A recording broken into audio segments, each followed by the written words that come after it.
اس وقت مجموعی طور پر امت جن حالات سے نبرد آزما ہے اور جن جن چیزوں سے امت کو مقابلہ ہے وہ چیزیں ہیں الحاد، تشکیک، بے حیائی اور بے دینی پھیلانے والے،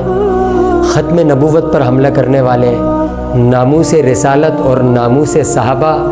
پر حملہ کرنے والے لوگ۔ لیکن افسوس یہاں یہ ہے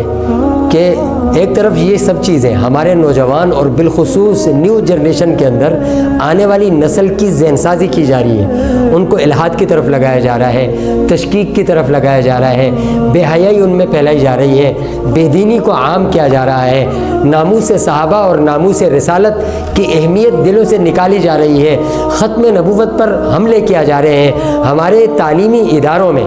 کالج، یونیورسٹیز اور دیگر جو ہماری تعلیمی ادارے ہیں، جہاں کہیں 8-10 نوجوانوں کی بیٹھک ہوتی ہے تو وہ قادیانی نظریات کا وہاں پر پرچار کیا جاتا ہے، اس کو پروموٹ کیا جاتا ہے اور اس کی تشہیر کی جاتی ہے۔ لیکن افسوس یہ ہے کہ ہمارا سمجھدار طبقہ 1400 سال سے ہم صرف فروعی اختلافات اور فروعی مسائل میں لگے ہیں۔ ہر طبقے نے اپنے مسلک کو، اپنے مذہب کو ثابت کرنے کے لیے کئی جلدوں میں بڑی بڑی تفصیلی کتابیں لکھ کر لائبریریاں بھر دی ہیں، اور وہ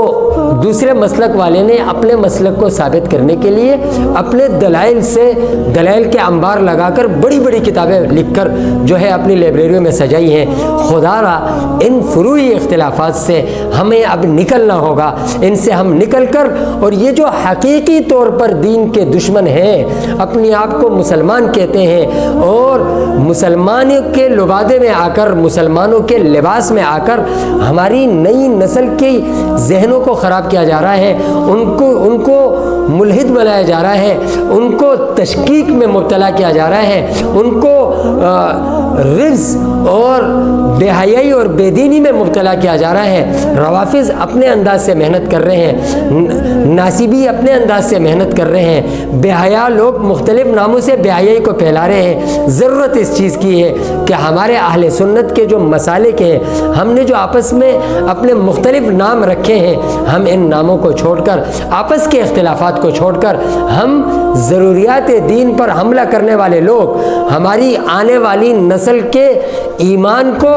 اور اسلام کی دولت کو ان سے چھیننے والے لوگ، توحید کے عقیدے کو چھیننے والے لوگ، ناموس رسالت اور ناموس صحابہ اور ختم نبوت پر حملہ کرنے والے لوگ، اور اس کے لیے ہمیں ایک ہونا چاہیے۔ اس کے لیے ہمیں آپس کے اختلافات کو، فروعی مسائل کو، جس میں ہم 1450 سال سے لگے ہیں، 1400 سال سے ہم اس میں لگے ہیں اور انہی چیزوں میں لگے ہیں کہ ہم نے آپس کے فروعی مسائل پر اتنا زور دیا، ہم اس میں لگے رہے اور لوگوں نے وہاں پر آ کر اپنا کام نکالا۔ کسی نے قادیانیت کو اختیار کیا، کسی نے نعوذ باللہ الحاد کو اختیار کیا، کسی نے امت کو تشکیک میں مبتلا کیا، کسی نے بے دین اور بے حیائی کو پھیلانے میں جو ہے ہمارے نوجوان کو استعمال کیا۔ تو میری اہل علم سے، سمجھدار طبقے سے اور اپنے مسلمان بھائیوں سے گزارش ہے کہ آپس کے فروعی مسائل کو ختم نہیں کرتے تو کم سے کم کر دیں، اور آپ ان کو چھوڑ کر، آپس کے اختلافات کو چھوڑ کر، فروعی مسائل کے اختلافات کو چھوڑ کر ضروریات دین کے تحفظ کے لیے متحد ہو جائیں، متفق ہو جائیں، ایک پلیٹ فارم پر آ جائیں۔ اس وقت امت کی ضرورت یہ ہے کہ ہم ایک پلیٹ فارم پر آ کر اپنے آنے والی نسل کے عقیدے کا تحفظ کریں۔